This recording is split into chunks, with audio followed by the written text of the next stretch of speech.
Работя с деца в продължение на 4 години и през този период,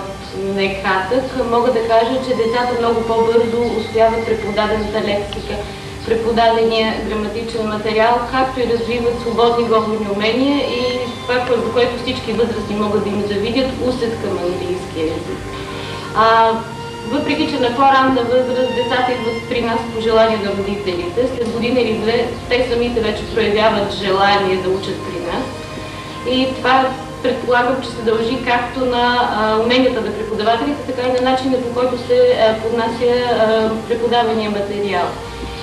Друго важно нещо за стимулирането и за мотивацията, както наричаме учениците,